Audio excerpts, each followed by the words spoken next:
Assalamualaikum warahmatullahi wabarakatuh. Halo teman SOS, ketemu lagi di SOS Sound of Slow Squad. Oke, pada kesempatan kali ini kita kedatangan tamu yang sangat luar biasa yang tentunya sangat berhubungan erat dengan BPJS Kesehatan. Salah satu stakeholder yang sering berkomunikasi dengan BPJS Kesehatan, siapa lagi kalau bukan Kepala Dinas Kesehatan Kabupaten Lombok Timur. Oke, tepuk tangan. Bapak Fatur Rahman ya, saya manggilnya Bapak Fatur Rahman aja ya. Ya, siap. Oke. Ini Bapak Fatur Rahman karena kita cukup intens ya berhubungan sebagai salah satu stakeholder dari BPJS Kesehatan juga yang tentunya sering berkoordinasi, berkolaborasi untuk menumbuhkan kesehatan terkhusus di Kabupaten Lombok Timur ini, Bapak Fatur Rahman. Ada beberapa pertanyaan Bapak Fatur Rahman yang akan saya ajukan nih. Udah tidak sabar nih saya ingin mengajukan pertanyaan tersebut.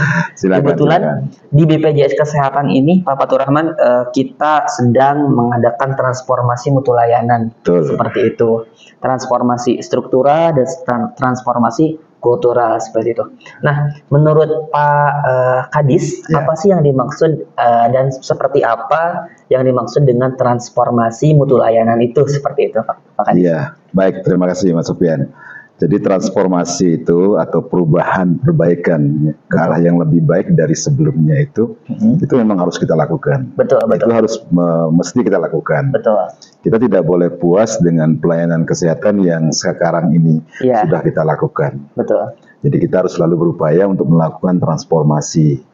Apalagi kami di Dinas Kesehatan Kabupaten Lombok Timur menjadikan mutu pelayanan ini sebagai salah satu domain yang harus kita lakukan dengan segera.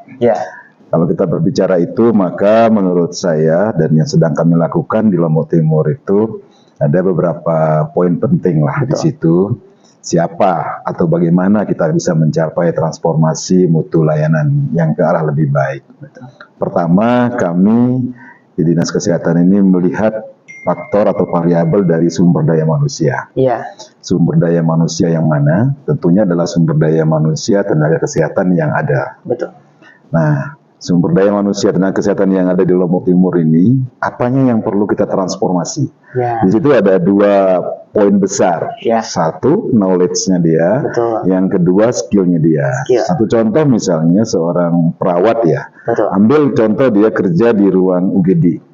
Maka dia harus memiliki pengetahuan yang cukup bagaimana menangani penyakit-penyakit yang gawat darurat dan itu datangnya mendadak. Dia harus memiliki kemampuan itu. Yang kedua, skill-nya dia dalam melakukan tindakan perawatan itu dia harus benar. Dia harus sudah dengan SOP. Berbeda antara katakanlah seorang patah tulang dengan sakit biasa itu penanganan berbeda. Dan itu harus teman-teman nakes kami di Lombok Timur ini harus memiliki dua kemampuan itu. Nah, kemudian kalau kita bicara transformasi, yang kedua itu yang menunjang adalah sarana prasarana. Betul. Nah, yang ketiga yang menarik yang terkait dengan BPJS sebenarnya adalah kemudahan akses. Nah, bagaimana masyarakat di Lombok Timur ini dia memiliki akses ke Paskes dengan gampang, dengan mudah dan tidak ada kekhawatiran. Karena salah satunya dia memiliki jaminan. Jaminan kesehatan. Nah, khususnya adalah asuransi kesehatan. Lombok Timur ini kan atau di Indonesia ini kan semua mengarah ke UHC ya. Universal Health Coverage. Nah, Lombok Timur kita ini kan kemarin sempat bagus itu sampai 80, sekarang turun lagi nih 70. Ya, ini mungkin karena Covid dan lain-lainnya. Tetapi kalau menurut saya pelajaran dari turunnya ini harus kita genjot lagi untuk lebih dari target yang sebelumnya. Dan ini tidak bisa kita capai kalau Dinas Kesehatan itu bekerja sendiri. Harus bekerja sama stakeholder yang lain, misalnya ada dinas sosial, ada dukcapil, ada kecamatan, ada desa.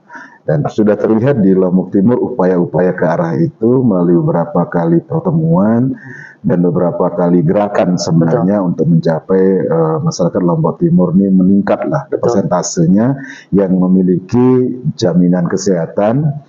Atau katakanlah kalau dalam bahasa umumnya di masyarakat itu punya kartu BPJS gitu, itu yang lebih familiar di situ. Betul. Terus ini tertarik apa yang dibahas oleh Pak Kadis tadi tentang UHC itu ya Pak Ya, Kadis ya. Kan kita sama-sama berupaya, sama-sama mengusahakan agar Lombok Timur ini bisa segera UHC. Ya. Tidak lain dan tidak bukan tujuannya untuk masyarakat Lombok Timur Iya, betul. sendiri. Tapi Untuk kan kemudahan masyarakat sendiri. tidak bisa berjalan sendiri, Ya. butuh support dari stakeholder yang lain juga, Ya. termasuk dari BPJS Kesehatan juga, seperti itu. Luar biasa. Tepuk tangan sekali lagi untuk Pak Kadis. Keren, sangat luar biasa. Ini Pak Kadis, yang kedua, berbicara tentang transformasi mutu layanan, salah satunya tadi ada kemudahan akses ya. Di BPJS Kesehatan pun kita memiliki aplikasi yang namanya Mobile JKN. Mungkin Pak Kadis sudah pernah dengar ya aplikasi tersebut. Nah, aplikasi tersebut ada antrian online di dalamnya, seperti itu. Jadi mungkin ada beberapa masyarakat yang belum tahu, sepertinya karena saya dari kepesertaan penerima bantuan iuran, atau sepertinya karena saya kelas 3 nggak bisa kayaknya pakai antrian online. Jadi dari BPJS Kesehatan itu ada antrian online untuk seluruhnya, seperti itu. Nah, kira-kira bagaimana sih pandangan Pak Kadis tentang Mobile JKN terkhusus untuk antrian online ini, seperti itu Pak Kadis? Baik, saya berangkatnya sebelum sampai ke situ itu adalah bahwa sekarang itu kita harus beralih ke digitalisasi. Digitalisasi, betul. Kami di jajaran kesehatan bersama teman-teman Puskesmas dalam setiap berbagai kesempatan lainnya saya sampaikan bahwa kita tidak bisa ambil contoh nih gampangnya laporan.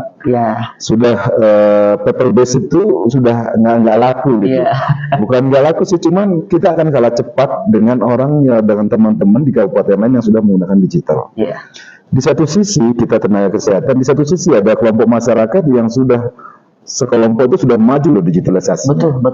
Nah, maka yang benar adalah kita harus mengacu ke arah situ. Betul. Nah, dengan adanya aplikasi katakanlah yang di BPJS, itu saya akui di Lombok Timur belum semuanya mengetahui. Dan saya sudah beberapa kali di pertemuan teman-teman Puskesmas itu sambil diedukasi di setiap pasien atau masyarakat yang datang. Jadi sekarang itu sudah ada kemudahan-kemudahan. Untuk bisa mendapatkan layanan tidak mesti harus nungguin ditongkrongin di sistem atau di loketnya Puskesmas.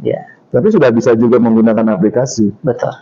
Dan banyak memang komplain-komplain yang terjadi. Kenapa saya kok tidak bisa langsung ke rumah sakit yang saya mau ini? Nah, itu kan jawabannya karena di aplikasi yang ada di BPJS yang dibuka oleh teman-teman Puskesmas. Nah, penyebabnya sebenarnya adalah belum terbukanya secara luas informasi kepada masyarakat tentang aplikasi ini. Saya sampaikan ke teman-teman, siapa yang harus memberikan penjelasan.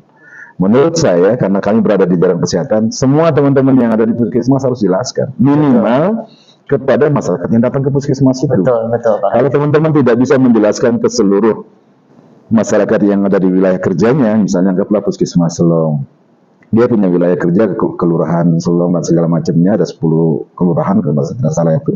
Minimal kalau tidak bisa ke semua yang masyarakat yang ada di situ, minimal yang datang ke Puskesmas itu.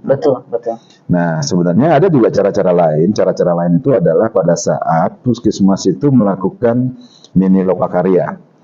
Itu bersama lintas sektor itu disampaikan, dijelaskan. Bila perlu, saya sempat bilang, kalau teman-teman belum percaya diri, belum paham betul tentang aplikasi ini, tidak ada masalah kok. Koordinasi itu dengan BPJS, minta datang salah satu pegawai BPJS, BPJS bantu jelasin. Pasti kita layan. Saya yakin kalau teman-teman menyampaikan itu ke BPJS atau sampaikan ke kami Dinas Kesehatan, kami yang hubungi BPJS. Itu bisa lebih memperjelas. Nah, tapi setidaknya saya tekankan ke teman-teman, setidaknya kepada masyarakat yang datang memanfaatkan fasilitas kesehatan Puskesmas maupun Pustu maupun Polindes itu jelasin. Nah, kalau ini rutin dilakukan, ya kan akan semakin berkurang lah yang tidak tahu. Sekarang ini saya menilai lebih banyak yang tidak tahu daripada yang tahu. Pertanyaannya bagaimana cara menguranginya? Mulailah dengan yang datang ke Puskesmas dulu, Pustu, Polindes. Yang kedua, manfaatkan setiap momen mini lokakarya lintas sektor, itu jelaskan. Kalau masih belum percaya diri, BPJS kan mitra kita nih. Nah, minta koordinasi dengan BPJS itu namanya koordinasi lintas sektor itu seperti itu. Diajarlah teman BPJS untuk menjelaskan itu. Saya yakin BPJS bisa mengatur tenaganya untuk membantu menjelaskan itu. Pasti Pak Kadis, luar biasa. Nah, jadi Pak Kadis, kami juga pasti kalau misalkan ada undangan dari stakeholder, dari masyarakat pasti akan datang untuk mensosialisasikan hal itu. Karena kan transfer knowledge itu sangat penting terutama untuk masyarakat seperti itu Pak Kadis. Itu saja mungkin Pak Kadis. Baik, untuk pembahasan kita kali ini. Sampai bertemu lagi. Sampai sana dulu teman SOS. Semoga kita bisa bertemu lagi di lain kesempatan. Nanti semoga kita ada waktu kembali untuk ngobrol bersama Pak Kadis Kesehatan seperti itu. Terima kasih.